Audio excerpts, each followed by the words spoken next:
గురుగారు, మిథున రాశి వారికి ఈ వారం ఏ విధంగా ఉండబోతోంది? మిథున రాశి వారికి బ్రహ్మాండంగా ఉంది.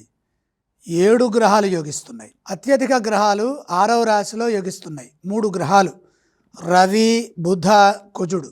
చంద్రుడు 7లో, గురువు 2లో, శుక్రుడు 5లో, కేతువు 3వ రాశిలో యోగిస్తున్నారు. కేతువు 3వ రాశిలో శుభ ఫలితాలను ఇస్తున్నారు. సమస్త విజయాలు సాధించడానికి కాలం సహకరిస్తుంది. స్వల్ప ప్రయత్నంతోనే సానుకూల ఫలితాలు సిద్ధిస్తాయి. మనస్సు పెట్టి పనిచేసి పనుల్లో అధిక లాభాలని గడించండి. కాలాన్ని సద్వినియోగం చేసుకుంటూ బంగారు భవిష్యత్తుని సాధించండి. కేవలం ఊహలకే పరిమితం కాకుండా బాధ్యతాయుతంగా ముందుకు సాగండి. అలాగే కాలానికి తగ్గట్టుగా ఆలోచించి సృజనాత్మకతతో లక్ష్యాలను పూర్తి చేసుకోండి. అందుకు అవసరమైన మానవ ప్రయత్నం చేస్తే సరిపోతుంది. వారం మధ్య భాగంలో మంచి జరుగుతుంది. ఎదురు చూస్తున్న పనుల్లో పురోగతి ఉంటుంది.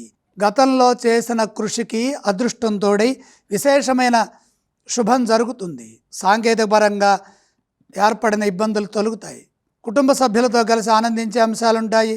ఇదే విధంగా కృషి చేస్తే వ్యాపారంలో కూడా మంచి ఫలితాలు సాధిస్తారు. బ్రహ్మాండమైన వ్యాపార లాభం సూచితం.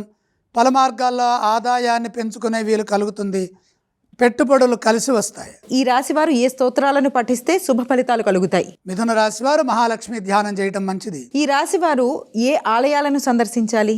మిథున రాశి వారు లక్ష్మీ దర్శనం కనుక చేసినట్లయితే విశేషమైన ధనధాన్యాది లాభాలు కలుగుతాయి. ఈ రాశి వారు ఏవేవి దానం చేస్తే మంచిదంటారు? దానాలు అవసరం లేదు.